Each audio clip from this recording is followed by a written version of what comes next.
Hola, bienvenidos al tercer capítulo de nuestro estudio bíblico de la cadena profética de Dios. En el capítulo anterior, al analizar al papado, vimos cómo este poder persiguió a los santos de Dios por más de un milenio, más exactamente por 1260 años, desde su nacimiento en el año 538 hasta el año 1798, cuando fue derrocado por Napoleón Bonaparte, y hasta se le llegó a dar por muerto, ¿recuerdan? Sin embargo, pues todos sabemos perfectamente que ese no fue el final para el papado, por supuesto, aunque sí significó el final de una etapa para este poder y el comienzo de otra. Y es a este tema que he dedicado el tercer capítulo de nuestro estudio bíblico, el cual tiene como título La espada y el cautiverio. Y es ahora cuando vamos a analizar las circunstancias que llevaron al papado a cambiar radicalmente su actitud hacia el mundo, de ser un poder perseguidor y tirano implacable, a uno absolutamente inofensivo y con apariencia de santidad, como lo conocemos el día de hoy. Y también conoceremos cuál va a ser el siguiente cambio radical de este poder, el cual va a experimentar en un futuro cercano, y el cual esta vez afectará profundamente no solamente a Europa y América, sino al mundo entero. Y es ahora cuando ya vamos a dejar de lado nuestro estudio del capítulo 7 del libro de Daniel que hemos estado llevando a cabo en estos dos últimos capítulos del estudio bíblico, y vamos a entrar de lleno al libro de Apocalipsis, este libro enigmático y misterioso de la Biblia que se las ha arreglado para captar la imaginación y la fascinación del mundo entero a lo largo de las edades. Vamos a entrar en particular al capítulo 13 del libro de Apocalipsis. Allí nos vamos a encontrar con profecías maravillosas, vamos a conocer a nuevas bestias o poderes políticos que entran en escena y vamos a llegar a conclusiones sorprendentes. Quiero aclarar que la comprensión del libro de Apocalipsis está supeditada a una comprensión previa del libro de Daniel. En el caso particular del capítulo 13 del libro de Apocalipsis está supeditado a la comprensión previa del capítulo 7 del libro de Daniel, lo cual ya hemos hecho en los dos capítulos anteriores de este estudio. Por eso yo quisiera instar a cualquier persona que está viendo este video y no haya visto los capítulos 1 y 2, que lo detenga y que vaya y vea los capítulos 1 y 2 en orden, que están en la descripción de este video, y luego vengan y continúen con este de acá. Y también le pediría, que no estaría de más, que lea de la misma Biblia el capítulo 13 del libro de Apocalipsis. Ahora, lo primero que queremos hacer es dar un repaso de los eslabones de nuestra cadena profética, comenzando por el primer reino que dominó la tierra del mundo antiguo en Mesopotamia, que fue en el 605 a.C. Este es el reino de Babilonia, 605 a 539 a.C., representado por el león con alas de águila, seguido por el imperio medo-persa, 539 a 331 a.C., representado por el oso que se levantaba de un lado más que del otro, y con 3 costillas en la boca. A este le siguió el reino de Grecia, del año 331 al 168 a.C., representado por el leopardo de 4 cabezas y 4 alas. A este le siguió Roma, 168 a.C. a 476 después de Cristo, bajo la faceta del Imperio Romano, representado por la bestia espantosa, a la cual le salieron 10 cuernos, que representan a los 10 reinos europeos que surgieron luego de su caída en el año 476 de nuestra era. Estos constituyen el quinto eslabón de nuestra cadena profética, luego de los cuales surgió este cuerno pequeño de entre ellos, el sexto eslabón de nuestra cadena, el cual pudimos determinar que representa al papado, dado que este es el único poder político religioso que satisface el perfil de las características mencionadas en Daniel capítulo 7. Porque así como el cuerno pequeño de Daniel capítulo 7, el papado surgió del cuarto reino, del Imperio Romano. Además, ¿el papado se levantó de entre los 10 primeros reinos europeos? Claro que sí. ¿Y se levantó después del establecimiento de los 10 reinos? Por supuesto. Los 10 reinos europeos surgieron a partir del año 476 y el papado surgió en el año 538. Además, ¿es un reino pequeño? De hecho que sí. ¿Y parece más grande que los otros reinos? También. ¿También es el papado diferente a los otros reinos? Por supuesto que sí. No tiene un rey como líder, ni un presidente, sino un obispo. Y por supuesto las otras características que saltan a la vista que convierten al Vaticano, al papado, en una nación única, diferente a todas en el mundo entero. Derribó a 3 de los primeros 10 reinos. ¿Recuerdan? A los herulos, a los ostrogodos, a los vándalos. Y es también un hombre que blasfema contra Dios, declarándose a sí mismo el vicario o representante de Dios y perdonando pecados, lo cual solamente puede hacer Dios. Claro que sí. Persiguió el papado a los santos de Dios, como pudimos revisar, con la Inquisición y de muchas otras maneras, al igual que el cuerno pequeño, por supuesto. el papado dominó a sus anchas por tiempos y medio tiempo, o 1260 años, verificado. Y como también pudimos ver, este poder también cambió los tiempos y la ley de Dios, como el día de reposo, el segundo mandamiento y todo lo que hemos verificado. Ahora que leamos el capítulo 13 del libro de Apocalipsis, vamos a encontrarnos con dos bestias, la bestia que sube del mar y la bestia que sube de la tierra. Bestias o naciones o poderes políticos, como ya nosotros sabemos. De estas dos vamos a analizar primero a la bestia que sube del mar, porque es la primera mencionada en la profecía. ¿Y quién es esta bestia? Vamos a ver que la bestia que sube del mar es el mismo poder que el cuerno pequeño del libro de Daniel capítulo 7, el cual ya nosotros en el capítulo anterior hemos determinado fehacientemente que se trata del papado, donde su nombre de cuerno pequeño nos dio luz acerca de su origen romano, de cómo este reino comenzó muy pequeño, de entre los 10 primeros reinos europeos, y luego creció y creció hasta llegar a dominarlos a todos. También nos habla cómo este cuerno pequeño o este poder persiguió a los santos de Dios por más de 1 milenio. Pero esta vez ya no se llama cuerno pequeño, sino se llama una bestia que sube del mar. Es una simbología diferente. ¿Por qué la Biblia hace eso? Muy sencillo, porque las diferentes simbologías que la Biblia da acerca de este poder nos ayudan a tener una comprensión más completa acerca de este poder enigmático que es el papado.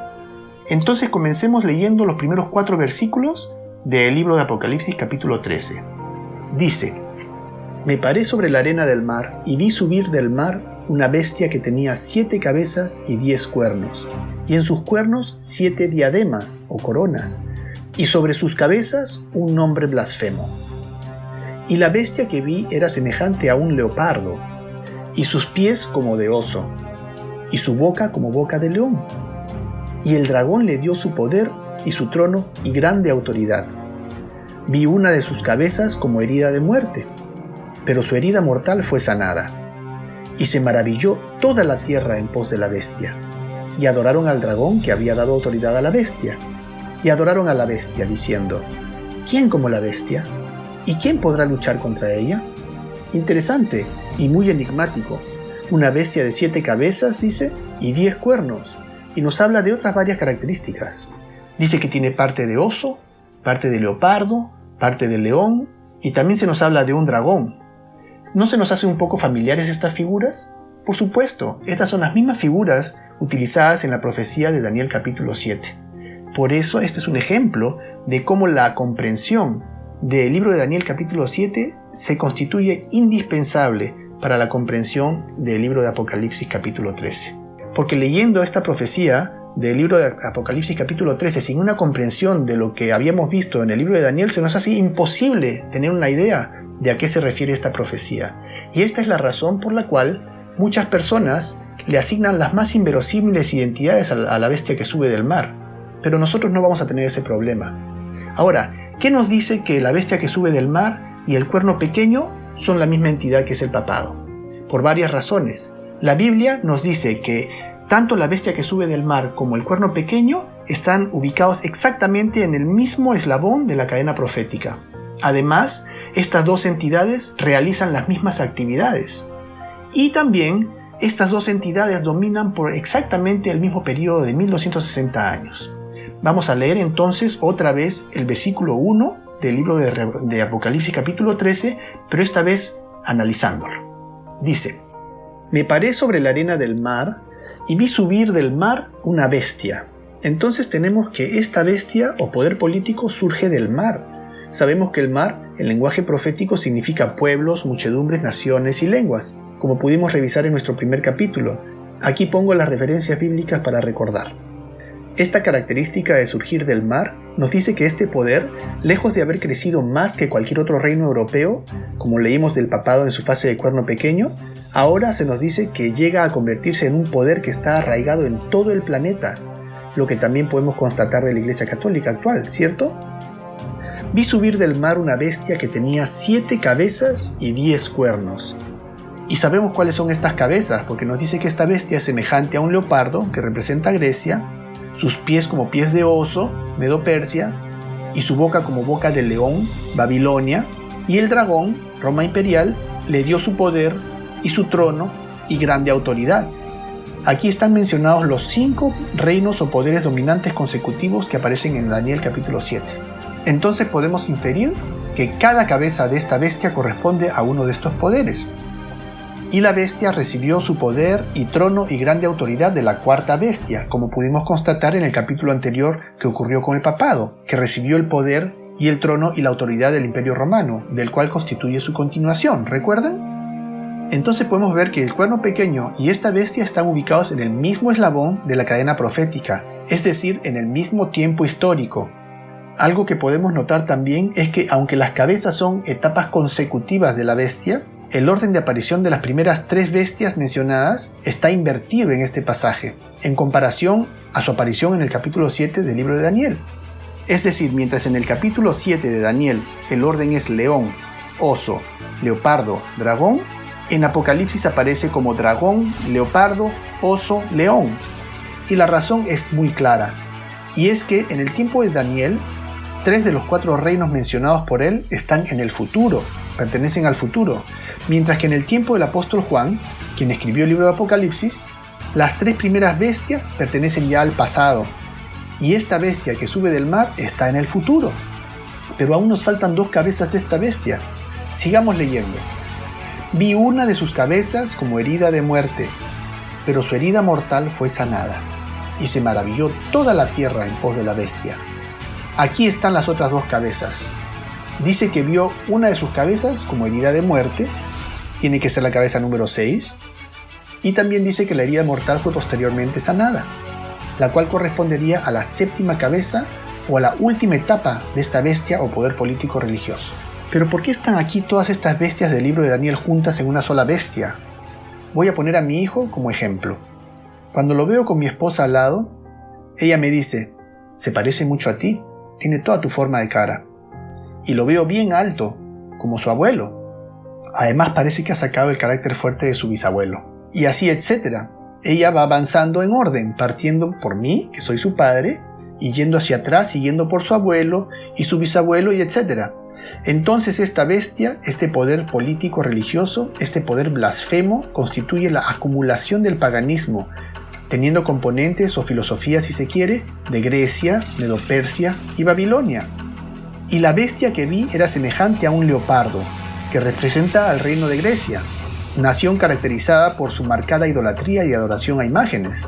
Y tiene los pies de oso. ¿Tiene el papado filosofía medo-persa? Por supuesto. Mitraísmo es un gran componente de la religión católica. Hasta la triple tiara o triple corona, así como mucha de la parafernalia que usan los papas y obispos, proviene de la religión medo-persa de adoración al dios Mitras. Hasta la celebración del día 25 de diciembre, que es en realidad la celebración del nacimiento del dios pagano Mitras. Y su boca como boca del león. El león siendo Babilonia, como ya sabemos. Entonces esta bestia tiene la boca de Babilonia. ¿Y quién es la boca de un reino sino su líder? Entonces esta profecía dice que su líder representa a Babilonia. ¿Será eso posible?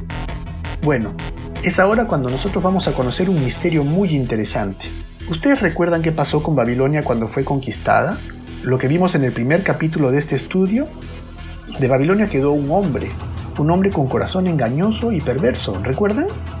¿Y cuál es el título del Papa? Al Papa se le conoce como Sumo Pontífice. ¿Y cuál es el significado de la palabra pontífice? Esta palabra aplicada a una persona denota su cualidad de servir de puente, así como un artífice es quien produce arte. De igual manera, pontífice es el que construye un puente entre el cielo y la tierra, es decir, es una persona que sirve de mediador entre Dios y el hombre. Y por supuesto el prefijo sumo denota su carácter supremo o único mediador entre el cielo y la tierra. Interesante, me hace recordar a uno de mis versículos favoritos de la Biblia, que está en 1 de Timoteo 2:5, que dice, porque hay un solo Dios y un solo mediador entre Dios y los hombres, Jesucristo hombre. Interesante, y recordando que una de las definiciones de blasfemia según la Biblia es cuando un hombre se hace pasar por Dios, resulta que este sumo pontífice, este ser humano, se presenta ante el mundo como el único mediador entre Dios y el hombre. Este ser humano resulta estar usando un nombre blasfemo, tal y como dice el versículo 1 del capítulo 13 del libro de Apocalipsis, que esta bestia tiene sobre sus cabezas un nombre blasfemo. Increíble, ¿no? Pero, ¿qué relación hay entre el sumo pontífice y Babilonia? Viajemos 2500 años en el pasado con el libro de arqueología Magia Caldea, en la página 221, siendo que Babilonia era la capital de la raza caldea. El autor nos va a hablar un poco acerca de unas inscripciones escritas en piedra, en un monumento arqueológico muy antiguo llamado el Nach-e-Rahab, ubicado en la actual Irán. Él nos va a dar un poco de luz acerca de la clase religiosa babilónica. Leamos, dice: en la gran inscripción Pelevi de Nach-e-Rahab, el título Pontifex Maximus figura como Magupat y Ayarpat Rum, para expresar la idea de sumo pontífice. Entonces el título de sumo pontífice es un título babilónico. ¿Será una coincidencia? ¿Será posible? Veamos lo que nos dice otro libro de historia llamado Lares and Penates, de William Burckhardt, en la página 232. Dice: los Magi caldeos, Magi caldeo, para aclarar, es el sumo sacerdote babilónico. Dice: los Magi caldeos disfrutaron de un largo periodo de prosperidad en Babilonia. Un pontífice elegido por un soberano gobernaba sobre un colegio de 72 hierofantes. Curioso, así como el Papa gobierna sobre un colegio de cardenales. Continúa diciendo: cuando los medos y persas derrocaron el reino de Babilonia, removieron la antigua mitología e impusieron su propia religión. Los caldeos, para recuperar su influencia perdida, introdujeron a uno de ellos, Smerdis, como rey, pero el impostor fue detectado y asesinado en el año 522 a.C. Luego, tras varios años de revueltas, intrigas e intentos de derrocar el gobierno medo-persa, la derrotada clase religiosa caldea fue expulsada a Asia Menor, donde establecieron su colegio central en Pérgamo, llevándose sus títulos, sus vestiduras y el palladium, la piedra cúbica de Babilonia, con ellos. Bueno, esta es la historia. Recordemos a Ciro el Grande, este gran conquistador persa que se constituye la segunda bestia de Daniel 7, que es el oso con sus 3 costillas en la boca, que representan a sus 3 grandes conquistas: la conquista de Lidia, la conquista de Babilonia, la conquista de Egipto. Él dejó un heredero, Cambises. Cambises era muy diferente a su padre. Era una persona colérica que todo el mundo le tenía terror porque él mandaba a matar y a castigar por las mínimas razones, sin ninguna explicación, y verdaderamente que era un pésimo gobernante. Y él tenía a su hermano Smerdis. Una noche Cambises tuvo un sueño, y en su sueño él recibió un mensajero que venía de Persia diciéndole que su hermano Smerdis estaba sentado en el trono y que su corona llegaba hasta el cielo. Entonces se despertó Cambises muy preocupado, y luego de pensarlo bastante decidió darle muerte a su hermano Smerdis. Entonces decidió mandarlo a Persia y con instrucciones de ser asesinado en el camino. Instrucciones que su mano derecha Perjaspes llevó a cabo. Smerdis nunca llegó a Persia. Sin embargo, los rumores de la muerte de Smerdis sí llegaron a los oídos de esta clase religiosa caldea que estaba en Babilonia, quienes se las arreglaron para poner a un usurpador en el trono, el cual por coincidencia, según el historiador Heródoto, también se llamaba Smerdis. Sin embargo, otros historiadores dicen que se llamaba Gaumata. Lo pusieron en el trono como si fuese el hermano verdadero de Cambises, derrocando a Cambises. Y Cambises, estando en Ecbatana, en una ciudad lejana, se enteró que su hermano Smerdis estaba en el trono. Entonces Cambises y Perjaspes comienzan a conversar y pensar acerca de qué puede haber pasado, y llegan a la conclusión de que en efecto esta clase religiosa babilónica habían puesto a un impostor en el trono. Y Cambises, con su desesperación de llegar lo más rápido posible para derrocar a este impostor, se hiere en el muslo y se muere en Ecbatana, y no llega nunca a derrocar a este impostor, aunque Darío, quien resultó siendo el sucesor del trono al final, y otras 6 personas de la clase noble persa, se juntaron, estos 7, y derrocaron a este falso Smerdis. Y obviamente después de este intento de derrocamiento de la clase religiosa caldea, pues los botaron de Medo-Persia. Y eso es exactamente de lo que está hablando este señor William Burckhardt en su libro Lares and Penates, cuando está hablando acerca de cómo esta clase religiosa fue expulsada de Medo-Persia. Este sumo pontífice babilónico y su clase religiosa, luego de esta larga y penosa pugna por tratar de imponer su religión babilónica en Medo-Persia y ser expulsado, aprendió una importante lección, y al arribar a Pérgamo, ya en lugar de tratar de llevar su religión a Pérgamo e imponer a sus baales y a sus dioses babilónicos, pues lo que hizo fue asimilarse a los dioses existentes. De esta manera, evitó otra vez sufrir el rechazo de la población y se ganó el favor popular, y no solamente el favor popular, sino también afianzó su poder político, que es lo que más quiere este ser humano, siendo en realidad el poder político su primer objetivo. y la religión nada más que un vehículo para lograrlo, de manera que resulta irrelevante si la adoración es a Baal de Babilonia, o a Mitras de Medo-Persia, o a Zeus de Grecia, o a Júpiter y posteriormente a Cristo de Roma. En el libro de Daniel 11:37 dice del rey del norte, refiriéndose al pontífice: del Dios de sus padres no hará caso, ni del amor de las mujeres, ni respetará a Dios alguno, porque sobre todo se engrandecerá. Y así fue como esta casta religiosa se estableció en Pérgamo, y con el tiempo lograron convertir esta ciudad en un poderoso reino, donde el sumo pontífice era a su vez rey, tal y como el Papa es el rey de la nación del Vaticano en el presente.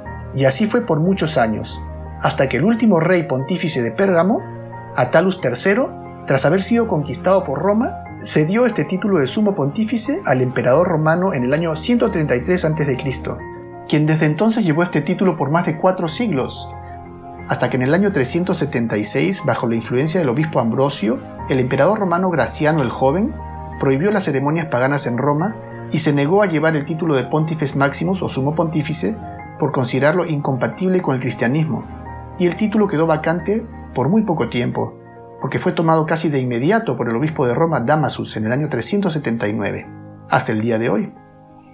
Esta fue una maniobra política muy sencilla llevada a cabo por el obispo Ambrosio, el obispo de Milán en esa época. Para esta época, el Imperio Romano acababa de haber adoptado al cristianismo como su religión oficial, y había mucho entusiasmo entre los dirigentes. Entonces el obispo de Milán, Ambrosio, se acerca a Graciano el Joven, el emperador, y comienza a convencerlo poco a poco que deje el título de sumo pontífice porque pues era incompatible con el cristianismo. Era un título pagano que venía de Babilonia, entonces tenía que ser pues dejado de lado, ¿no? Si estamos en una nación cristiana.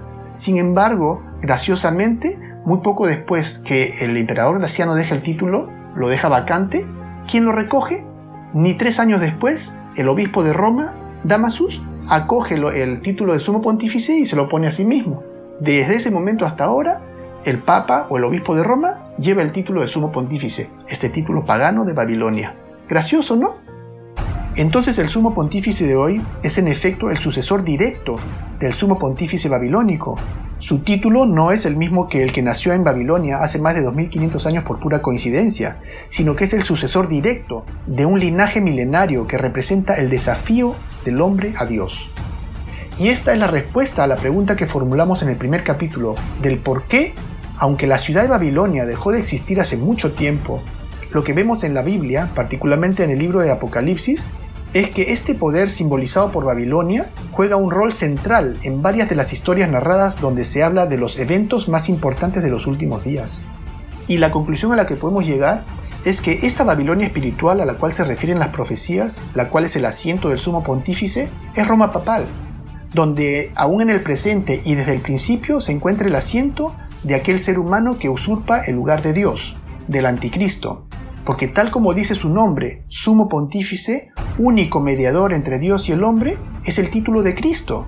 Cristo es el único mediador entre Dios y el hombre según la Biblia. Sin embargo, este hombre dice, no, yo soy el único mediador entre Dios y el hombre.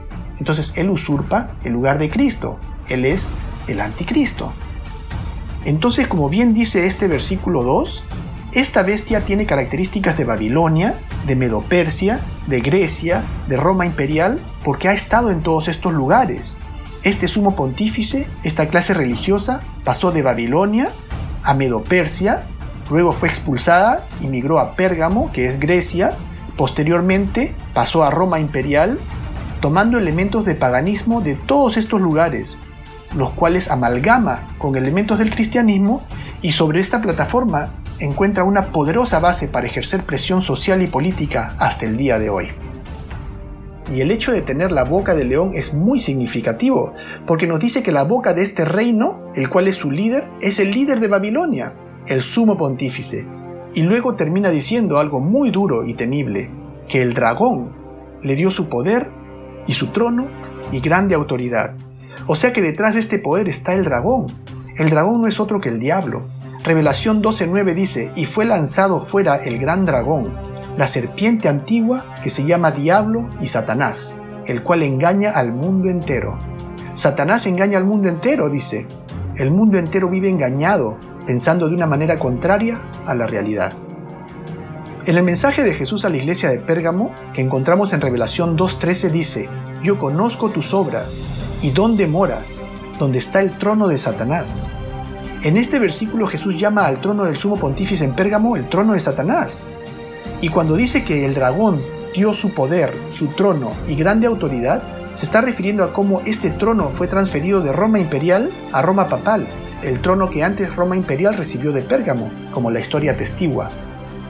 Tras la sucesión de los Césares, vino la sucesión de los pontífices en Roma. Cuando Constantino salió de Roma, le dio su asiento al pontífice. La Bianca, profesor de Historia, Universidad de Roma. Lo mismo encontramos en la profecía de 2 de Tesalonicenses capítulo 2, cuando habla del hombre de pecado, el hijo de perdición o el inicuo, los cuales son los nombres dados al Papa, donde inequívocamente declara que su advenimiento al mundo es por obra de Satanás. Solo hay 2 personas en la Biblia que han sido llamadas hijo de perdición. Uno de ellos es Judas Iscariote, quien era contado de entre los discípulos de Cristo, pero lo traicionó con un beso en la mejilla. Y el otro, de 2 de Tesalonicenses capítulo 2, que describe al anticristo. Este individuo, que también hace todo esfuerzo para ser contado como un discípulo de Cristo y traiciona a la iglesia de Cristo, ¿también con un beso en la mejilla? Fascinante. James Whaley escribió en su libro El Papado en 1851. Está claro que el anticristo descrito por nuestro Señor y por su apóstol Juan ha de usar una máscara y profesar una cosa mientras hace otra.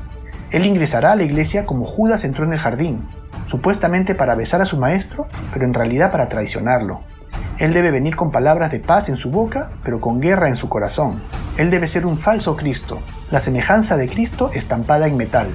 Él debe ser una imitación de Cristo, una imitación cercana, inteligente y astuta, que engañará al mundo por siglos, excepto a aquellos que, enseñados por el Espíritu Santo, podrán ver a través del disfraz y detectar al enemigo bajo la máscara del amigo. Una descripción impecable del papado. ¿Pero el Papa lleva guerra en su corazón? ¿A qué podrá referirse esto? ¿Será que el Papa finge paz, pero en realidad hace guerra? Eso vamos a revisarlo en un capítulo próximo, donde hablaremos sobre las sociedades secretas y su relación con el papado. Porque se levantarán falsos cristos y falsos profetas, de tal manera que engañarán, si fuera posible, aún a los escogidos. ¿Significa que este poder engañará aún a los escogidos de Dios? Nada de eso. Cuando el versículo dice de tal manera, lo que quiere decir es que es un engaño en extremo refinado. Sin embargo, el versículo aclara que engañar a los escogidos no es posible. Es tan perfecto el atuendo del catolicismo que no se puede ver el núcleo de ocultismo escondido detrás de él. Entender esto es en extremo importante. ¿Quién realmente dirige al papado? ¿Quién es el Papa Negro? ¿Quién es Arturo Sosa Abascal? ¿Y cuál es su rol en el mundo actualmente? Tal parece que tenemos mucho de qué hablar, ¿ah? Vamos a saltearnos el versículo 3 y 4 para revisar otras razones por las cuales podemos afirmar que la bestia que sube del mar es la misma entidad que el cuerno pequeño. Ya pudimos confirmar que ambos poderes se encuentran situados en el mismo eslabón de la cadena profética, lo cual en sí ya es una razón de peso para relacionarlos. Sin embargo, además de eso, ambos poderes tienen las mismas características. Podemos ver que, como el cuerno pequeño, esta bestia también tiene una boca que habla grandes cosas y blasfemias. Además, hizo guerra contra los santos de Dios, que son las mismas cosas que hizo el cuerno pequeño. Y también, en el versículo 5, dice que este poder ejerció su autoridad tiránica contra los santos de Dios por exactamente el mismo número de años. Aunque en este caso, estos 1260 años literales o días proféticos, en vez de ser mencionados en forma de tiempo y tiempos y medio tiempo, los 3 años y medio proféticos son mencionados en forma de 42 meses, que como vimos antes, son otra manera de computar los mismos 3 años y medio proféticos. También tenemos otra característica que ambas comparten, lo que se refiere a querer cambiar los tiempos y la ley, pero esta característica la vamos a estudiar en más detalle en el próximo capítulo, cuando hablemos de la marca de la bestia. Entonces otra vez nos quedamos sin candidatos, dado que a la luz de la evidencia, solamente el papado cumple con todas estas características. Concluimos que el cuerno pequeño y la bestia que sube del mar son el mismo poder, el cual es el papado.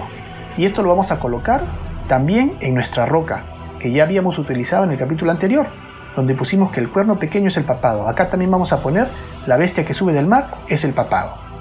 Además, en el versículo 7 dice que se le dio autoridad sobre toda tribu, pueblo, lengua y nación. Esta es una declaración profética que nos dice que este sistema llega a controlar ¿cuánto del mundo? el mundo entero, todo. El Papa Bonifacio VIII, en su bula Unam Sanctam, declaró: el pontífice romano juzga a todos los hombres, pero él no es juzgado por nadie. Declaramos, afirmamos, definimos y pronunciamos: estar sujeto al pontífice romano es para toda criatura completamente necesario para la salvación. Que lo que se dijo de Cristo, tú has sometido todas las cosas bajo tus pies, bien puede ser verificado de mí. Tengo la autoridad del Rey de Reyes, soy todo y sobre todo, tanto que Dios mismo y yo, el vicario de Dios, tenemos una misma consistencia. Y puedo hacer todo lo que Dios puede hacer. ¿Qué pues puedes hacer de mí, sino Dios? ¡Qué palabrotas, ah! ¡Qué megalomanía! Estos señores dicen tener la autoridad de Rey de Reyes sobre todos los reinos del mundo. Y la tienen, como veremos. Definimos que la Santa Sede Apostólica y el Pontífice Romano tienen la primacía sobre ¿cuánto del mundo? Sobre el mundo entero. Los más sagrados concilios, volumen 13.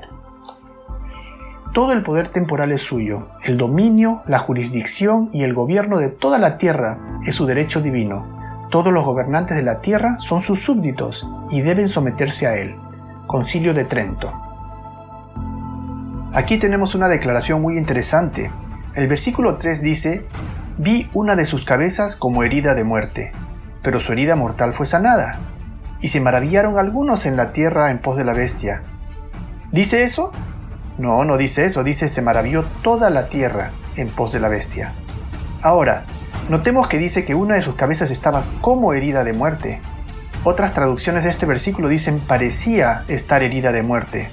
Ahora, una pregunta. ¿Hay una diferencia clara entre estar como herida o parecer tener una herida y tener una herida, sí o no? Claro que sí. Entonces parecía haber sido herida, pero tal vez fue un engaño. Tal vez copió a Jesucristo, porque si este sistema es anticristo, en el lugar de Cristo, Él sigue todo el concepto. Este sistema se ha puesto a sí mismo como el mediador. Este sistema perdona pecados. Este sistema otorga una nueva oportunidad de vida. Este sistema abre las puertas del cielo y del infierno.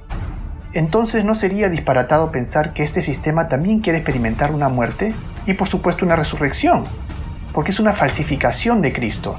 ¿Y cuántos años proféticos predicó, entre comillas, este poder antes de haber sido muerto? 3,5 años proféticos, ¿cierto?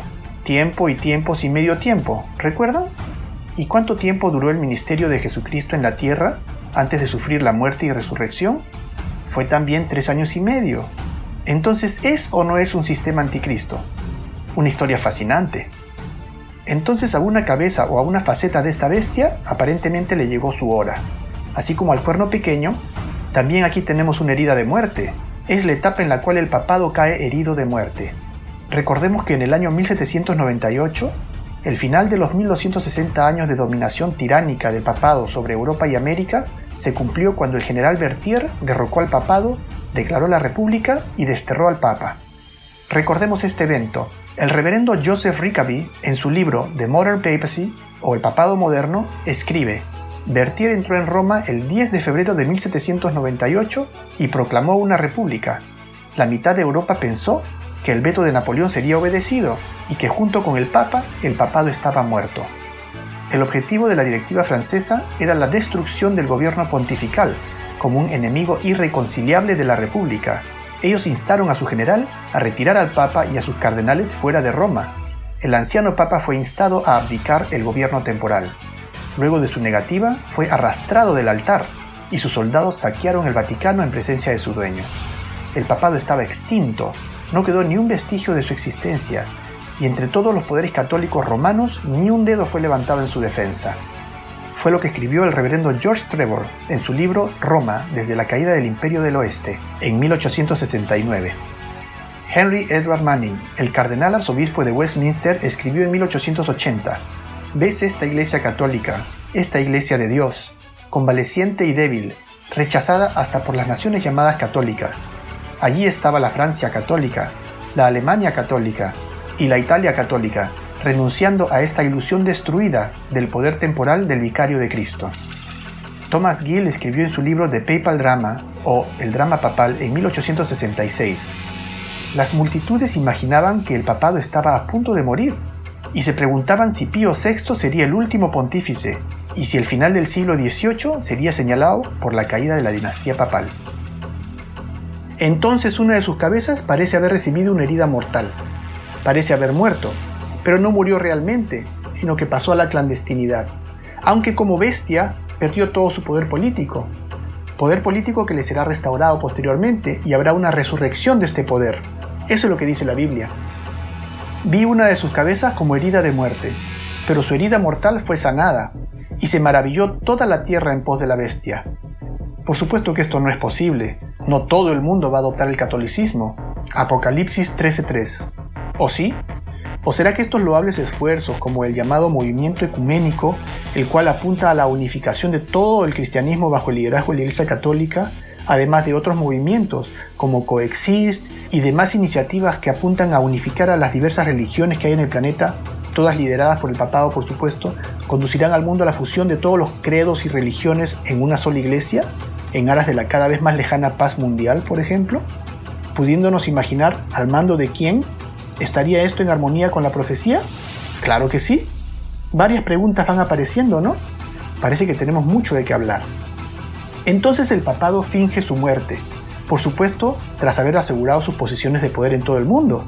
Luego desaparece del radar político, permite la llegada de la democracia y la independencia de las naciones, aunque no solamente permite, sino también orquesta este fenómeno de partición de la tierra en nuevas naciones.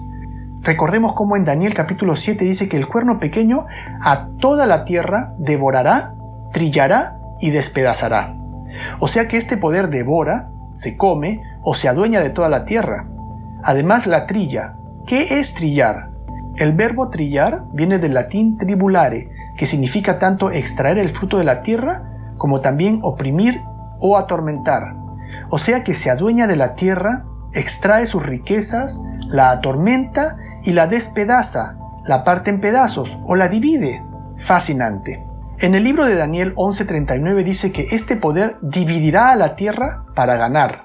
Y esto es precisamente lo que vemos que ocurre en el mundo una y otra vez. ¿No les parece curioso que en la tierra nunca vemos unificación de naciones, sino siempre división? Se glorifica la rebeldía, la sublevación, la independencia, la subversión, el conflicto limítrofe, y a lo largo de la historia de los últimos siglos, lo que se ve es el nacimiento de más y más países independientes. Donde había una nación, aparecen 2, y hasta 3, o más.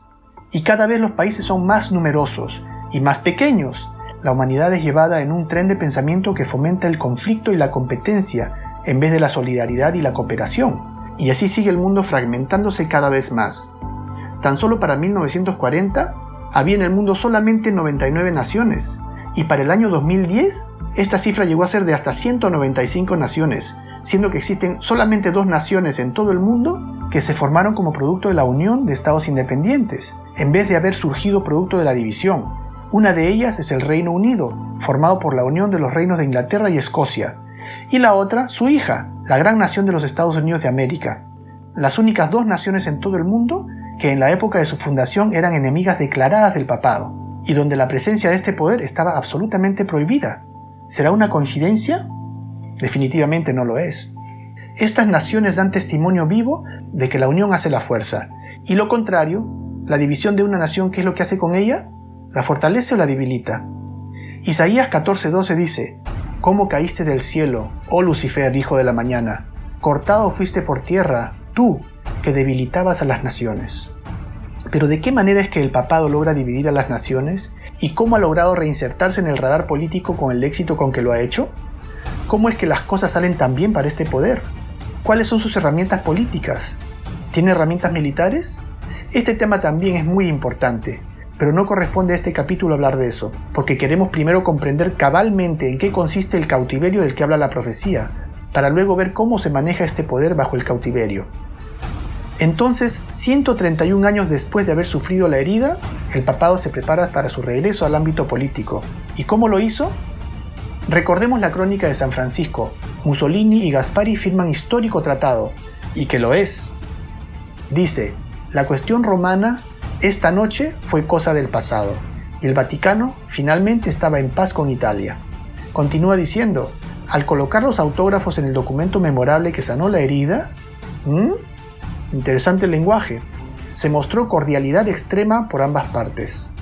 Esto fue publicado el 11 de febrero de 1929, el día de la firma del Tratado de Letrán, mediante el cual le fue devuelto el poder político al papado, devolviéndole su territorio, reconociendo al Vaticano como una nación independiente dentro de la misma Italia. Y por supuesto dándole la oportunidad de un nuevo comienzo, de reinventarse de acuerdo a este nuevo mundo libre. Pero su herida estaba lejos de ser sanada. Este fue tan solo el principio de aquella sanación. Veamos lo que dice la historia. El Pacto o Tratado de Letrán del 11 de febrero de 1929 proporcionó el reconocimiento mutuo entre el entonces Reino de Italia y la Santa Sede. El pacto fue negociado entre el cardenal y secretario de Estado Pietro Gasparri en nombre de la Santa Sede. Lógicamente que el Vaticano, como las otras naciones, debe tener su secretario de Estado, y Benito Mussolini, el líder fascista y primer ministro italiano. Interesante. Un hito histórico y profético que sin duda pasó desapercibido por casi todo el mundo. Hacía más de 130 años que el mundo existía sin un papado. Nadie lo conocía, y por supuesto la gente, sin tener idea de las cosas, presenció esta ceremonia más que nada con indiferencia. ¿Qué tanto puede significar para nadie el devolverle al papado una nación de menos de 1 kilómetro cuadrado? Revelación 13:7 dice: también se le dio autoridad sobre toda tribu, pueblo, lengua y nación. Eso asusta. Roma llega a tener control sobre el mundo entero. ¿Llegó este pequeño comienzo a culminar en una tremenda expansión de poder como la Biblia predice? ¿En que todas las naciones del mundo eventualmente voltearán a Roma buscando liderazgo? Entonces es un poder religioso, universal, que controla la conciencia del mundo entero.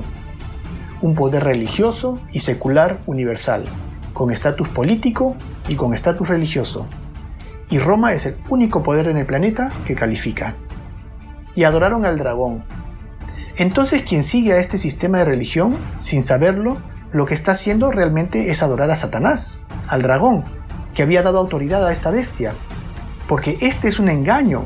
Jesucristo ha sido reemplazado por un sistema anticristo, algo en el lugar de Cristo, y adoran a la bestia. Entonces la bestia recibe adoración, y así como Jesucristo es hijo de Dios Padre, aquí también tenemos un tipo de relación padre-hijo entre el dragón o el diablo y la bestia. Y los pobladores de la tierra dicen: ¿quién como la bestia? ¿Y quién podrá luchar contra ella? Entonces esta bestia no solamente es adorada, sino también temida, porque el versículo dice que el mundo entero se maravilla con su poder y entretiene la intención de combatirla, pero se ve incapaz de hacerlo. Esto significa que una vez que la herida mortal es completamente sanada, esta bestia volverá a tener la misma actitud temeraria del pasado. En la segunda carta a los Tesalonicenses capítulo 2, cuando habla del hombre de pecado, dice: inicuo cuyo advenimiento es por obra de Satanás, con gran poder, el poder dado por el dragón, y señales y prodigios mentirosos, y con todo engaño de iniquidad para los que se pierden. Aquí menciona el engaño del cual estamos hablando, pero este engaño no es para todos, es solo para los que se pierden. ¿Y quiénes son los que se pierden? ¿Y por qué se pierden? Sigamos leyendo. Dice: por cuanto no recibieron el amor de la verdad para ser salvos. Ah, esto está más claro. Entonces, los que no reciben el amor de la verdad son los que se pierden. Pero ¿cuál es el amor de la verdad? Cuando leemos en la Biblia, en Juan 14:6, encontramos que Jesucristo dice: yo soy el camino, la verdad y la vida. Nadie viene al Padre sino por mí. Entonces los que no reciben, o en otras palabras, los que rechazan el amor de Jesucristo, esos caerán en este engaño. Eso es lo que dice. Y en los versículos 11 y 12 del primer capítulo del Evangelio de Juan dice: a los suyos vino, y los suyos no le recibieron, hablando de cómo los judíos no lo recibieron. Mas a todos los que le recibieron, a los que creen en su nombre, no en cualquiera que se las da de Dios, les dio potestad de ser hechos hijos de Dios. Entonces quienes no reciben el amor de Jesucristo caerán en el engaño, pero los que reciben a Jesucristo serán salvos. Ellos verán el engaño. Eso está diciendo. Otra vez en 2 Tesalonicenses capítulo 2 termina diciendo: a fin de que sean condenados todos los que no creyeron a la verdad, o a Cristo, sino que se complacieron en la injusticia. Entonces lo veo claro como el agua. Tenemos a dos redentores, uno verdadero y un impostor. Quien busca al verdadero encuentra la salvación. Pero quien se contenta con la falsificación, pues no recibe nada, porque se contentó con la injusticia. En Mateo 7:8 Jesús dice, el que busca, encuentra, pero el que no busca, si no se contenta con lo que tiene enfrente, ¿encuentra? No, se pierde. ¿Tiene sentido, no? Y abrió su boca en blasfemias contra Dios para blasfemar de su nombre, de su tabernáculo y de los que moran en el cielo. Este poder blasfema contra Dios, cambia su ley, sus estatutos, como pudimos ver en el capítulo anterior, blasfema contra Cristo, llamándose a sí mismo sumo pontífice, único mediador entre Dios y el hombre. Una de las cosas que me molestaba mucho cuando yo iba a misa era esta parte al comienzo de la misa cuando todos nos ponemos de pie y recitamos juntos el credo, en donde hay una parte del credo donde dice, por eso ruego a Santa María siempre Virgen, a los santos, a los ángeles y a ustedes hermanos que intercedan por mí ante Dios nuestro Señor. Y yo decía, pero ¿perdón? En la Biblia dice que Jesucristo es el único mediador entre Dios y el hombre. ¿Cómo puede ser que yo le pido a la Virgen, a los ángeles, a los muertos, a mis amigos, al perro, al gato, y Jesús no? Pero Jesús es el único mediador entre Dios y el hombre. ¿Acaso Jesús necesita ayuda? ¿No es Jesús suficiente? Jesús se ganó el título de Redentor y de mediador entre Dios y el hombre en la cruz, con su sangre. Es una injusticia muy grande quitarle su título de Redentor a Jesús, de mediador. Y la adoraron todos los moradores de la tierra, cuyos nombres no estaban escritos en el libro de la vida del Cordero que fue inmolado desde el principio del mundo. Aquí repite lo mismo que acabamos de leer en 2 Tesalonicenses capítulo 2 de otra manera. Dice que no todos adorarán a la bestia, sino todos cuyos nombres no están escritos en el libro de la vida de Jesús. ¿Quién es el Cordero? Aquellos que, como dice el apóstol Pablo, no aceptaron a Cristo, ellos serán engañados. Es un filtro, pues.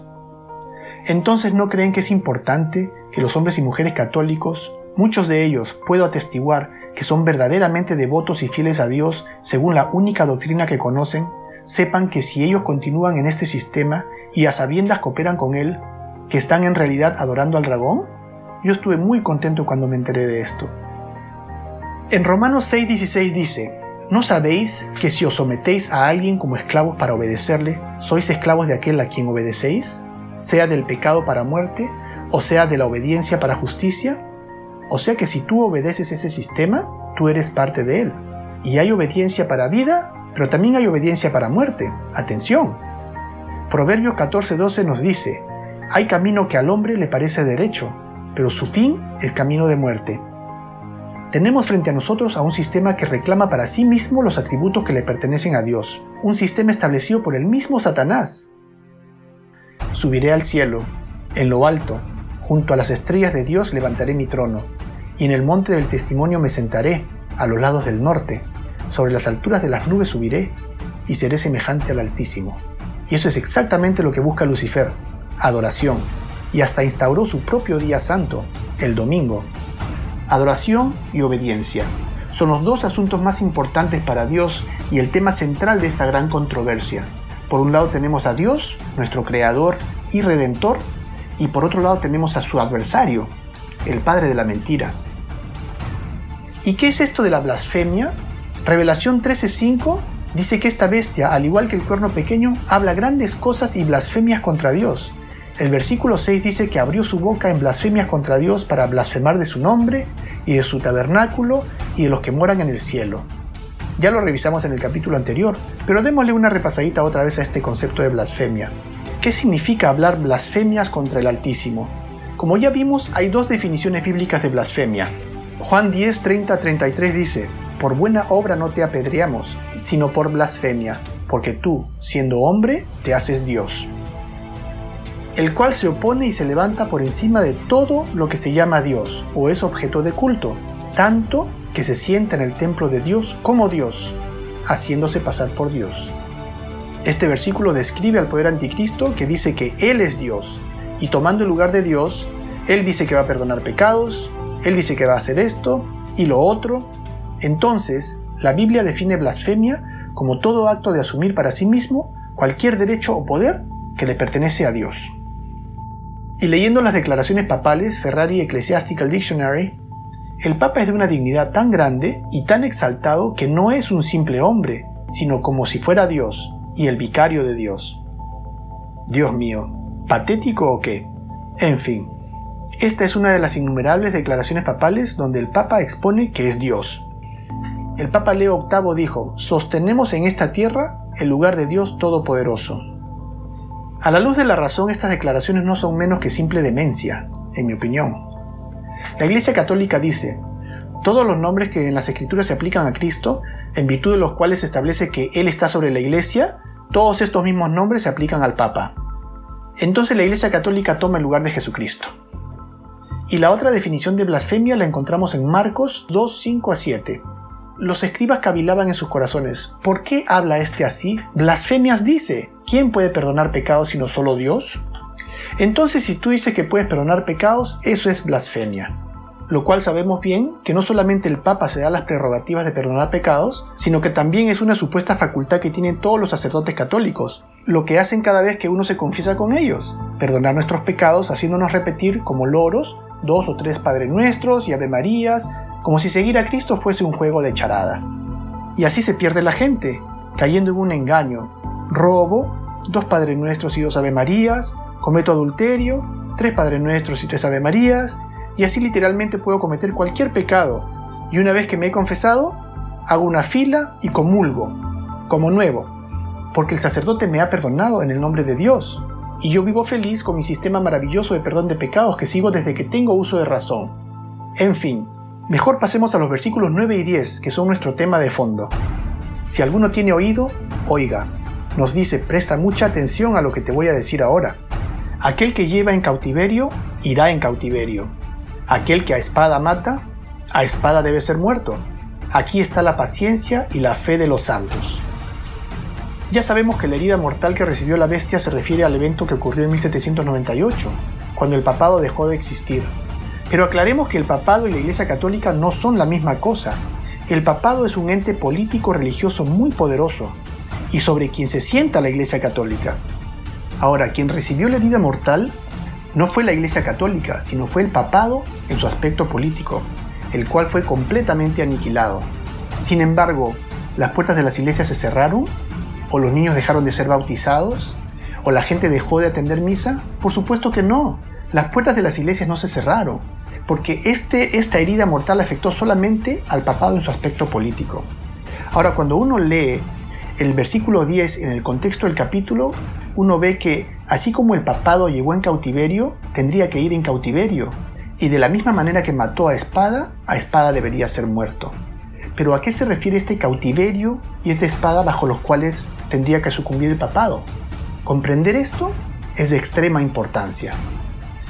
Leamos lo que nos dice el cardenal Henry Edward en su libro El poder temporal del vicario de Jesucristo.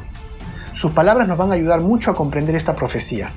Y desde esa hora de liberación providencial, cuando por intervención divina las cadenas cayeron de las manos del sucesor de Pedro, el papado, esperó hasta un momento como este en que Dios rompería su cautiverio en pedazos y se liberaría de la sujeción a los poderes civiles y se instalaría en la posesión de su propia soberanía temporal. Lo que nos narra este prelado es cómo, tras la caída del Imperio Romano en el año 476, el cual representaba el poder civil de la época, quien imponía las reglas a las cuales el papado estaba subordinado o cautivo, y tras su caída, el papado se liberó de las cadenas del poder civil, lo que le permitió ejercer su propia autoridad e imponer sus propias reglas a toda Europa, llevándola así en cautiverio. Es muy interesante ver cómo este señor utiliza la palabra cautiverio para referirse al poder civil. La conversión del imperio al cristianismo y su posterior remoción, su desvanecimiento hacia el lejano oeste, liberó al vicario de Jesucristo de sujeción temporal. Y es que el cautiverio del que habla el versículo no se refiere a cómo el Papa Pío VI fue llevado cautivo a Francia tras el derrocamiento del papado en 1798, sino es algo mucho más trascendental. El cautiverio se refiere a la sujeción a los poderes civiles, y es que el papado fue derrocado en un momento histórico muy particular, un desenlace de aquello que nació más de 250 años antes, más exactamente el 31 de octubre de 1517, cuando un monje católico llamado Martín Lutero decidió desafiar al temible papado, rechazando públicamente sus doctrinas, lo cual para ese entonces no era nada menos que un suicidio. dado que todo aquel que hiciera algo así era indudablemente llevado a la muerte, lo que había ya ocurrido innumerables veces en el pasado, y lo que era de ocurrir otra vez, cuando, una vez excomulgado por la Iglesia Católica, Martín Lutero fue llamado a comparecer ante el emperador Carlos V en el tribunal llamado la Dieta de Worms, al cual Lutero se presentó del 16 al 18 de abril de 1521, donde hizo una valiente defensa de sus creencias con las siguientes palabras: a menos que esté convencido mediante el testimonio de las Escrituras o por razones evidentes, ya que no confío en el Papa ni en su concilio, debido a que ellos han errado continuamente y se han contradicho, me mantengo firme en las Escrituras a las que he adoptado como mi guía. Mi conciencia es prisionera de la palabra de Dios, y no puedo ni quiero revocar nada, reconociendo que no es seguro o correcto actuar contra la conciencia. No puedo proceder de otra manera. Heme aquí, que Dios me ayude. Amén. Aunque a pesar de su brillante exposición, aún así Lutero fue condenado a muerte. Sin embargo, no se le tomó preso en el momento por contar con un salvoconducto otorgado por el mismo emperador Carlos V, a pedido del príncipe Federico III, o Federico el Sabio, el elector de Sajonia, quien puso sobre sus hombros la labor de proteger a Lutero. Sin embargo, habían planes de arrestarlo en cuanto fuese posible, y fue así que el 26 de mayo del mismo año fue emitido el edicto que condenaba a Lutero a la pena de muerte por el pecado de herejía, aunque dicho decreto nunca se llevó a cabo, dado que Lutero fue raptado y escondido para su propia protección por el mismo príncipe Federico III de Sajonia, y Lutero, desde la clandestinidad, continuó escribiendo, convirtiéndose así en el gestor de este fenómeno social de colosal importancia que conocemos como la Reforma. Sus enseñanzas corrieron por toda Alemania como un fuego incontrolable, y pronto hallaron eco en Francia, Inglaterra, Bohemia y por todo el resto de Europa. Fue una época de gran conmoción para todo el viejo continente. En pocos años surgieron líderes reformadores del calibre de Juan Calvino, de Francia, John Knox, de Inglaterra, Felipe Melanchthon, de Alemania, entre una lista de muchos más, lo cual trajo consecuencias desastrosas, no solamente para el papado, sino también para las monarquías europeas. Y es que, aunque tanto la población en general como las monarquías eran tiranizadas por el papado, en la mentalidad del pueblo, los monarcas y el papado eran vistos como el mismo enemigo, ya que el papado se valía del poder civil que ejercían los monarcas para perseguir y castigar. Y al haberse Lutero convertido en la primera persona hasta la fecha, que a pesar de haber sido excomulgado por la Iglesia, y más aún de haber sido condenado a muerte por el poder civil, no obstante continuara su labor de protesta desde la clandestinidad, Lutero no solamente desafió y humilló al tan temido Papa Leo X, sino también a la autoridad del emperador Carlos V. Esta victoria de Lutero envalentonó a la oprimida clase baja europea en contra de la clase aristocrática dominante, hasta llegar a desencadenar verdaderos enfrentamientos, lo que la historia conoce como las guerras campesinas, que llegaron a su clímax en el año 1525, y se consideran el levantamiento popular más grande y extendido de Europa previo a la Revolución Francesa, el cual acabó con la vida de alrededor de 100.000 campesinos. Obviamente, estos enfrentamientos pusieron en autos tanto a la monarquía como al papado de un sentimiento popular que les daba escalofríos. Eran los primeros dolores de parto de una Europa libre después de casi 1000 años de tiranía. Otra consecuencia aún más nefasta para el papado fue que la Reforma llevó la Biblia, que era libro prohibido, a cada rincón de Europa, y con ella las profecías y enseñanzas de las que estamos hablando en este estudio, lo cual desenmascaró al papado frente a toda Europa y América. Lutero solía decir: haré que hasta el más ignorante campesino conozca la Biblia más que el mismo Papa. Lutero mismo tradujo la Biblia al alemán, y lo propio hicieron otros reformadores en el inglés, en el francés, en el español, etc. La opinión de todos los reformadores era unánime. Ellos tenían a la Biblia de su lado, Biblia que resultaba ser una sentencia de muerte para el papado, al cual no le quedaban argumentos de defensa. Todas sus acciones del pasado lo acusaban. Era imposible de ocultar. Y los reformadores no quisieron que nadie se olvide. En Nuremberg, la sede principal del protestantismo en Alemania, en el edificio municipal, uno de los poquísimos edificios que sobrevivieran a los bombardeos de saturación de la Segunda Guerra Mundial, colocaron en piedra estas estatuas muy interesantes. Sobre la puerta de la izquierda encontramos a las dos primeras bestias de Daniel capítulo 7, Se puede observar a la izquierda al rey Nabucodonosor y a su lado el león con alas de águila. Y a la derecha está el rey Ciro el Grande y el oso que representa al reino de Medo-Persia. Y en la puerta de la derecha están representados los otros dos reinos. A la izquierda podemos ver a Alejandro el Grande de Grecia, con el leopardo de 4 cabezas, y el último reino que es Roma al lado derecho, representado por su primer emperador, Julio César, y la bestia espantosa a su lado, pudiendo ver los 10 cuernos que tiene en la cabeza, y además podemos apreciar en medio de los cuernos una cabecita, ¿la ven? Representando al papado, el pequeño cuerno que tenía ojos y boca, como dice el versículo. Ahora esto no ocurrió en un año ni en 20. Esta es una situación que se fue dando a partir del año 1517 y por los próximos 250 años. Europa y América fueron creciendo y creciendo en el conocimiento de las Escrituras, y la Reforma fue dando sus frutos, a tal punto que ya casi todos conocían bastante bien al papado. El estudio de la Biblia se convirtió en la pasión de la academia de esta naciente Europa libre, y el mundo se benefició con estudios bíblicos imponentes y llenos de sabiduría. Grandes libros como Historia Eclesiástica de John Lawrence Mosheim o Historia del Papado de Ranks llenaron de luz y conocimiento a esta era de eruditos. Y muchos otros, como el historiador británico Walter Walsh, el estudioso de profecía francés-suizo Jean Herlimer Davenant, y hasta el mismo Isaac Newton, cuyos exhaustivos estudios acerca de los misterios de la vida no solo incluyeron ciencia, sino también profecía bíblica, los cuales contribuyeron mucho al desarrollo espiritual de la iglesia de esta época.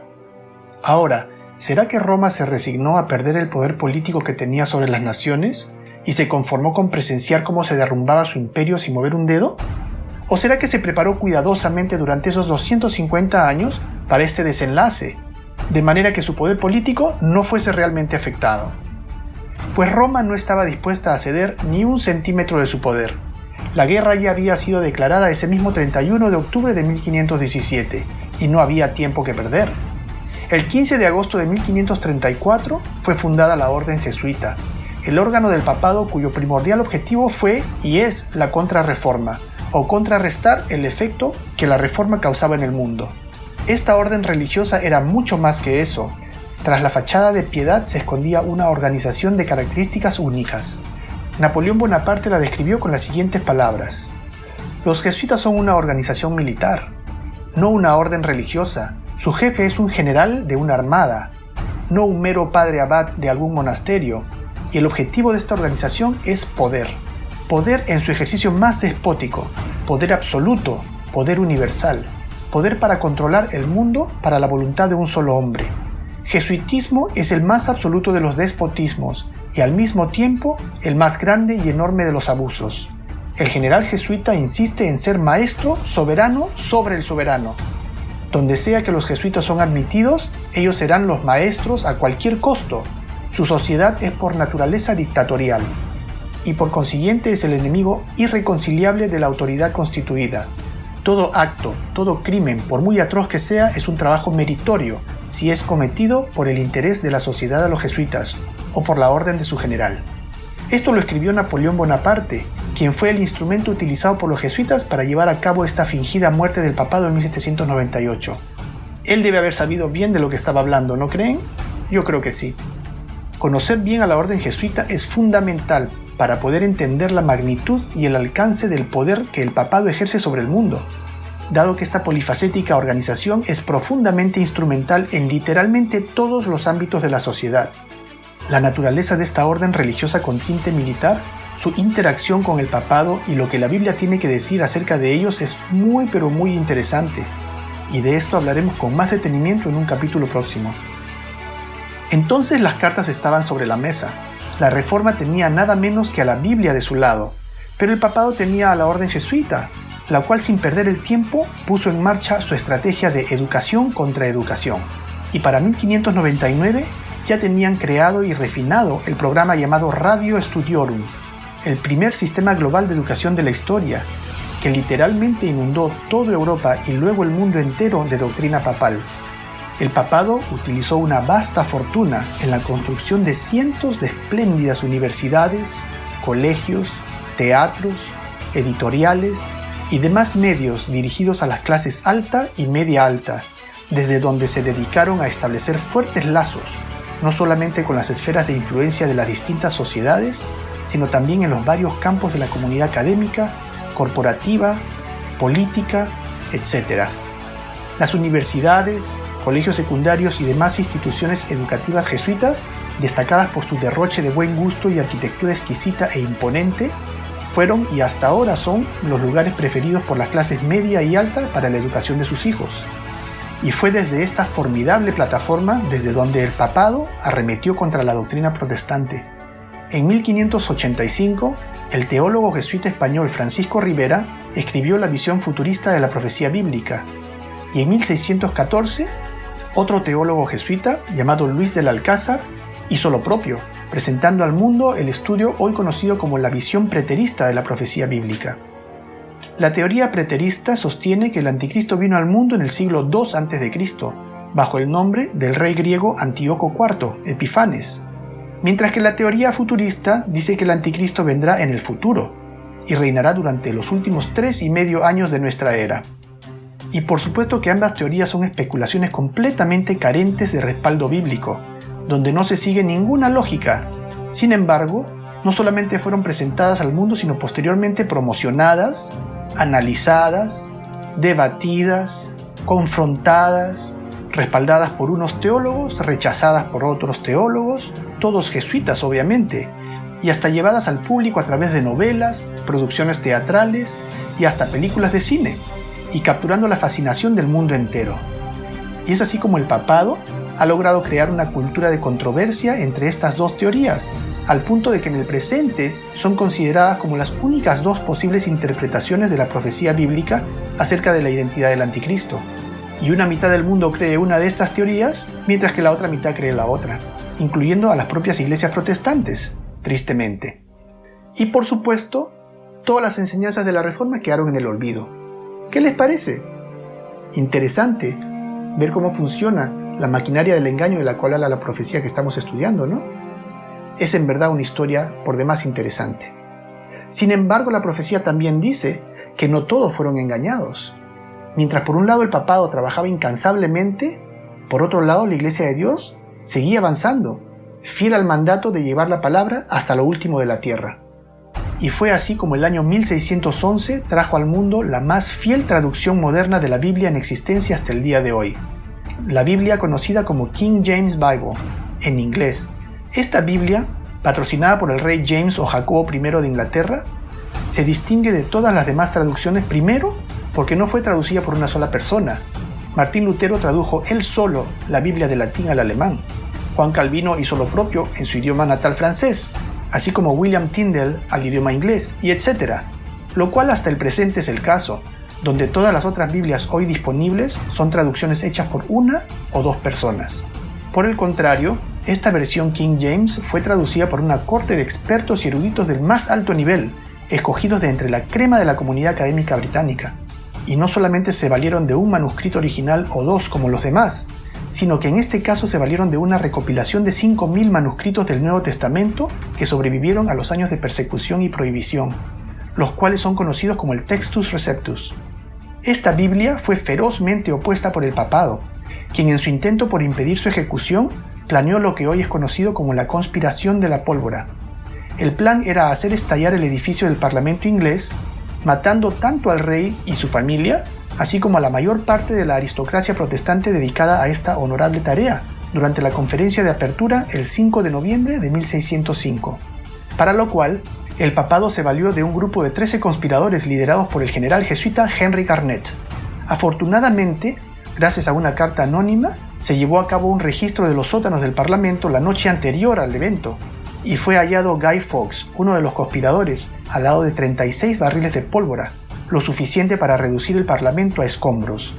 Luego de ser juzgados, 8 de los sobrevivientes, incluido Fawkes, fueron condenados a ser ahorcados, ahogados y descuartizados.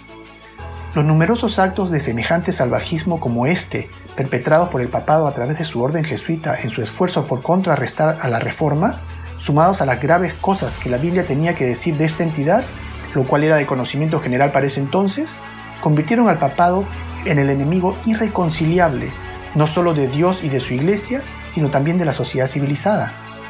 El reverendo George Trevor escribió en su libro titulado Roma, desde la caída del Imperio del Oeste en 1869, El objetivo de la directiva francesa era la destrucción del gobierno pontifical, como un enemigo irreconciliable de la República. Ellos instaron a su general a retirar al Papa y a sus cardenales fuera de Roma.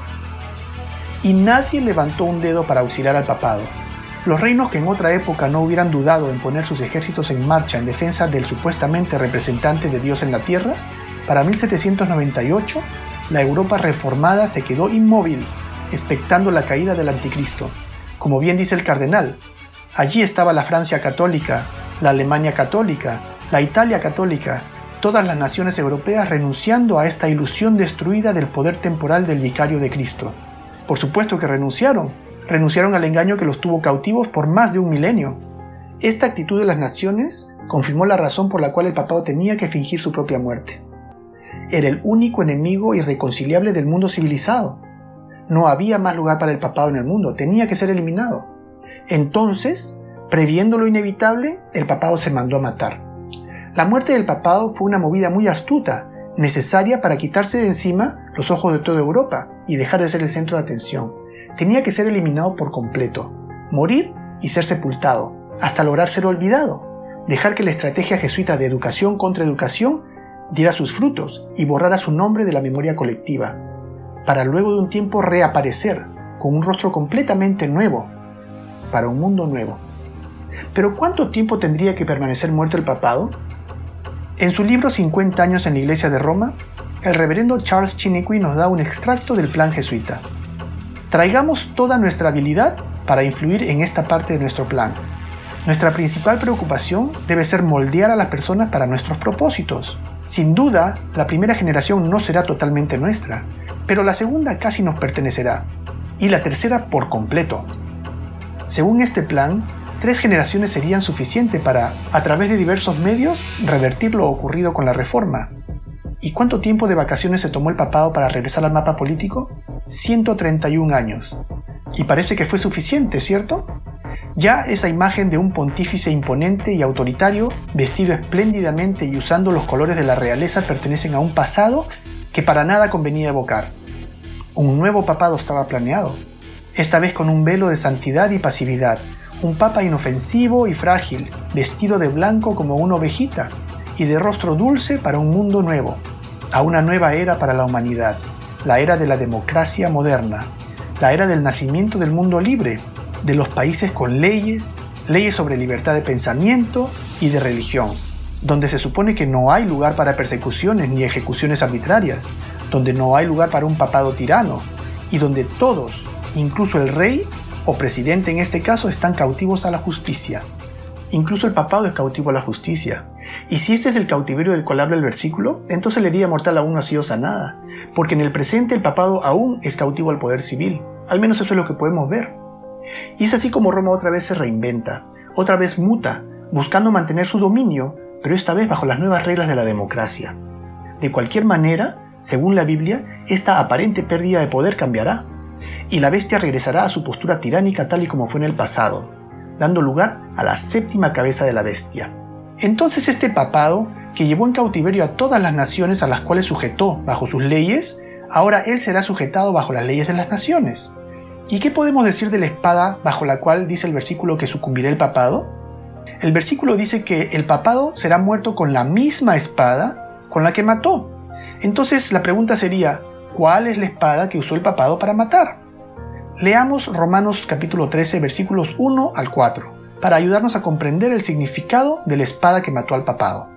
Dice, sométase toda persona a las autoridades superiores, porque no hay autoridad sino de parte de Dios, y las que hay por Dios han sido establecidas, de modo que quien se opone a la autoridad, a lo establecido por Dios resiste, y los que resisten acarrean condenación para sí mismos, porque los magistrados no están para infundir temor al que hace el bien, sino al malo. ¿Quieres, pues, no temer a la autoridad? Haz lo bueno, y tendrás alabanza de ella, porque es servidor de Dios para tu bien. Pero si haces lo malo, teme, porque no en vano lleva la espada, pues es servidor de Dios, vengador para castigar al que hace lo malo. Y así como el cautiverio del cual habla el versículo se refiere al cautiverio del papado al poder civil, la espada mencionada por este mismo versículo también se refiere al poder civil, ya que como recordaremos, el papado nunca tuvo un ejército propio y se valió de la espada del poder civil de las naciones europeas para hacer guerra contra los santos y vencerlos. Ahora, este mismo poder civil en la forma del ejército francés es quien dará la estocada mortal al papado. Ejército francés que paradójicamente fue el primero en dar su espada en favor del papado en el siglo VI. Volvamos entonces a leer el versículo 10 y luego leeremos el versículo reemplazando la palabra cautiverio y espada según nuestra interpretación. Dice: aquel que lleve en cautiverio irá en cautiverio. Aquel que a espada mata, a espada debe ser muerto. Lo cual, traducido de acuerdo a la interpretación que le hemos podido dar, diría: aquel que sujetó a las naciones bajo sus reglas, bajo las reglas de las naciones será sujetado. Aquel que mató valiéndose del poder civil de los pueblos, ahora por este mismo poder civil debe ser muerto. ¿Hace sentido? Sí, ¿verdad? Entonces ahora podemos colocar 2 eslabones más a nuestra cadena profética y al mismo tiempo contaremos las cabezas de la bestia de 7 cabezas, que comenzó con el reino de Babilonia, el león con alas de águila, 605 al 539 a.C., la primera de las 7 cabezas, el cual fue seguido por el imperio medo-persa, 539 a 331 a.C., representado por el oso, y la segunda cabeza, seguido por el reino de Grecia, 331 a 168 a.C., representado por el leopardo. Este es la tercera cabeza de la bestia. A este le siguió Roma, representada por una bestia espantosa, con sus 5 fases, siendo Roma imperial su primera fase. Luego a esta bestia le salieron 10 cuernos, los cuales son los 10 reinos europeos que surgieron de ella luego de su caída en el año 476. Estos constituyen el 5.º eslabón de nuestra cadena profética. Sin embargo, no son contados como una de las 7 cabezas de la bestia, aunque son parte de ella, porque la bestia de Apocalipsis 13 tiene 7 cabezas y 10 cuernos, y es porque los reinos europeos nunca fueron cabeza de la bestia, sino que fueron y hasta ahora son sus ayudantes, el medio que utiliza la bestia para ejercer su poder. Luego surgió este cuerno pequeño de entre ellos. Este es el 6.º eslabón de la cadena y la 5.ª cabeza de la bestia, el cual representa al papado, quien dominó a sus anchas por un periodo de 1260 años, y hemos podido llegar hasta el año 1798, cuando este poder político sufrió una herida mortal, representado por el papado actual. Este es el 7.º eslabón de nuestra cadena profética, el cual también es la 6.ª cabeza de la bestia de 7 cabezas. La cabeza como herida de muerte es la etapa del papado en la cual éste está sometido a los poderes civiles, el cual es el tiempo presente. Y el 8.º eslabón de nuestra cadena profética corresponde a la 7.ª cabeza de la bestia, la cual representa la fase en la cual el papado recobra todo su poder político y regresa a ser un poder tirano y perseguidor. Pregunto ahora, ¿piensan ustedes que vendrá el tiempo en el cual el papado recupere su poder y sea sanado de su herida mortal? El versículo 3 nos afirma que su herida mortal fue sanada. ¿Y se maravillaron unos cuantos en la tierra? No. Se maravilló toda la tierra en pos de la bestia. Se volcó toda la tierra en admiración, en adoración y en temor hacia el papado, porque los habitantes de la tierra dicen: ¿quién como la bestia? ¿Y quién podrá contra ella? Aunque ciertamente esto sería imposible, no después de lo que la Reforma o la Iglesia protestante expuso acerca del papado en años pasados, ¿cierto? Aunque, ¿cuántos protestantes tienen este conocimiento el día de hoy? ¿Cuántas iglesias protestantes reconocen al papado de la manera como está expuesto en la Biblia según estamos revisando? Las iglesias protestantes de hoy han olvidado por completo todo lo que sus fundadores pensaban acerca del papado y de estas profecías. Y los grandes reformadores del presente, como Joel Osteen, Rick Warren, Kenneth Copeland y demás, son íntimos amigos del papado y muy entusiastas colaboradores del movimiento ecuménico que busca la reunificación del catolicismo y las iglesias protestantes, ahora protestantes de nombre nada más. Estos señores han abandonado por completo el método de interpretación de profecía bíblica de sus antecesores y no pueden ver el peligro de este sistema que gobernó en el pasado.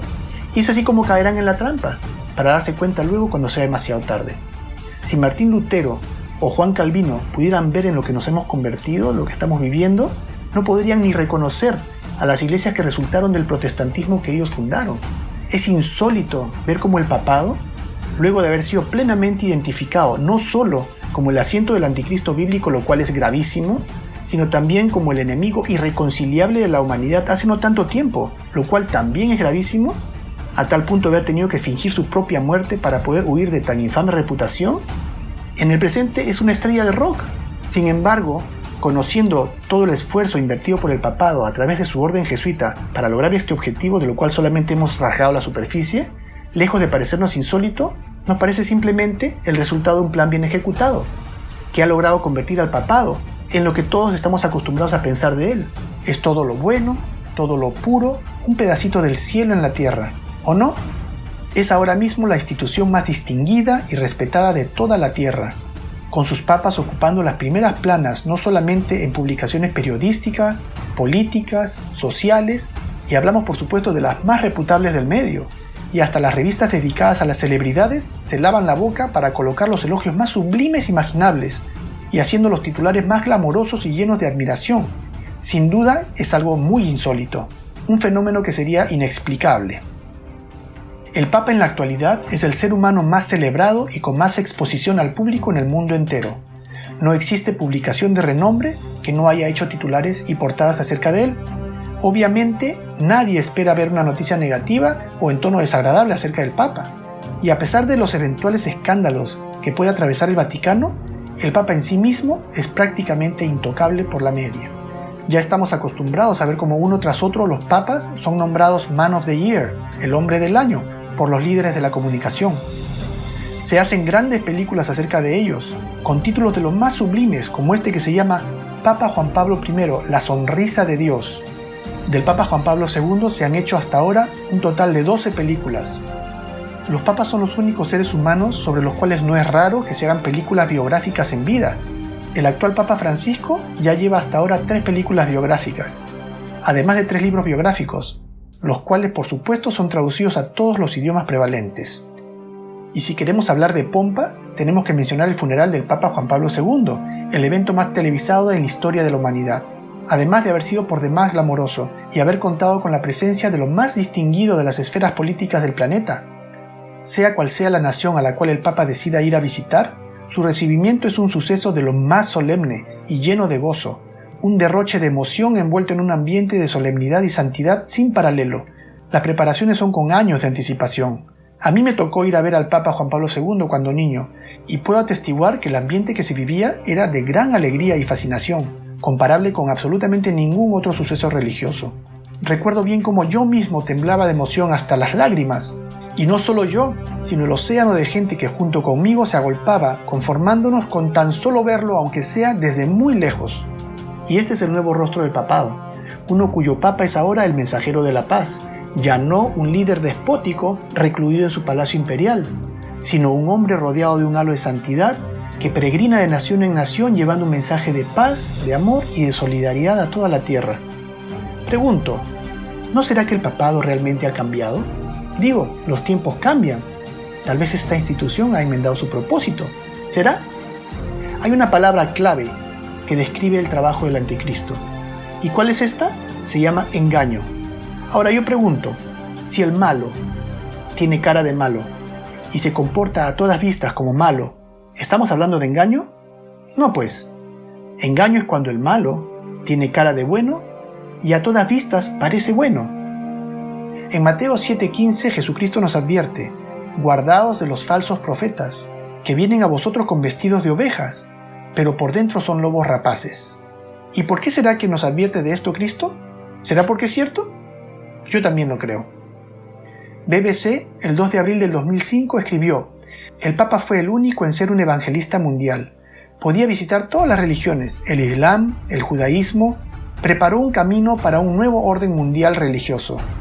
Pero el papado hace un poco más que solamente visitar las otras religiones. Este sistema no solamente se contenta con tener el control político global, sino también quiere tener a todas las religiones del mundo en la palma de su mano. De hecho, Juan Pablo II fue el que tuvo la iniciativa de impulsar esta unificación global de las religiones, lo que la BBC llama el nuevo orden mundial religioso. Ahora yo pregunto, ¿cómo podemos unificar la verdad con el error? Digo, ¿no es Jesucristo el único camino de salvación? Y si el judaísmo rechaza a Cristo, el Islam degrada a Cristo, el budismo ni siquiera considera su existencia, ¿en qué consistiría este nuevo orden mundial religioso? ¿Cómo funcionaría esta unificación de todas las iglesias? En el programa de Larry King, Tras el fallecimiento del Papa Juan Pablo II, el 2 de abril de 2005, el líder protestante Billy Graham declaró: Juan Pablo II fue el líder moral del mundo. La revista Newsweek afirma: bajo el mando de Juan Pablo II, quien ayudó a derribar la cortina de hierro, la Santa Sede ganó más influencia política de la que había disfrutado desde su renacimiento. ¿Podemos ver la herida mortal sanándose? ¿Y cómo la influencia política que tuviera durante esos 1260 años está regresando? El profeta ve el correr del tiempo, un poder recibiendo una herida mortal y resucitando, como anticristo, emulando a Cristo y teniendo dominio sobre todo el mundo antes de la venida de Cristo. Ahora, luego de todo lo que hemos visto, lo cual verdaderamente resulta perturbador darse cuenta y abrir los ojos a una realidad que verdaderamente pasa desapercibida para todos aquellos que no conocemos la palabra de Dios, yo pregunto, ¿cuál debería ser nuestra actitud frente a esta situación? ¿Deberíamos tal vez esforzarnos buscando de alguna manera la destrucción del papado? ¿O deberíamos de repente angustiarnos, viéndonos impotentes, incapaces de poder revertir esta situación? Pues nada de eso. Estos son tiempos maravillosos. Este es un momento único en la historia de la humanidad, cuando vemos profecía bíblica cumpliéndose frente a nuestros ojos.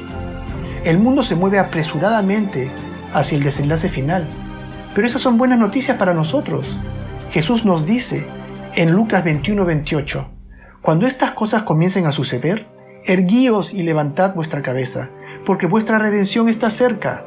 Mirad la higuera y todos los otros árboles, cuando ya brotan, viéndolo, sabéis por vosotros mismos que el verano ya está cerca. Así también vosotros, cuando veáis que suceden estas cosas, sabed que está cerca el reino de Dios. Ahora, entre convocar reuniones para unificar a todas las religiones y recuperar su poder tal y como lo tuvo en la época medieval hay una gran diferencia, lo cual nos lleva a nuestro siguiente eslabón de la cadena profética. Este eslabón vamos a tener que colocar antes del último eslabón que tenemos, que es el que corresponde a la bestia con la herida mortal sanada, o el papado con la herida mortal sanada, porque se refiere a otra nación, a otra bestia, a otro poder político que surge, que va a restaurar la espada al papado y que lo va a liberar del cautiverio. En el versículo 11 del capítulo 13 del libro de Revelación nos habla de otra bestia.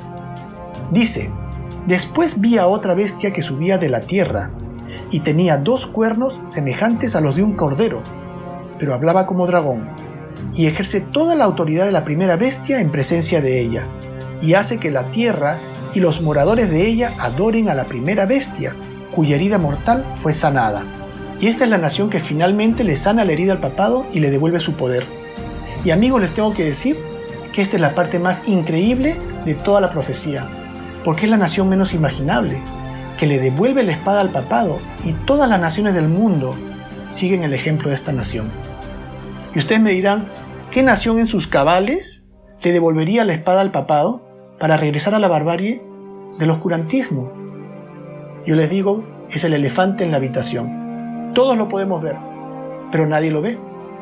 Pasemos entonces al siguiente capítulo de nuestro estudio, en donde vamos a descubrir la identidad de esta nación que se encuentra oculta entre las líneas de la segunda parte del capítulo 13 del libro Apocalipsis. También en este capítulo vamos a hablar sobre la marca de la bestia, de la cual tanta especulación se ha tejido a lo largo del tiempo, y del número 666. Pasemos entonces al siguiente capítulo de nuestro estudio bíblico. Muchas gracias.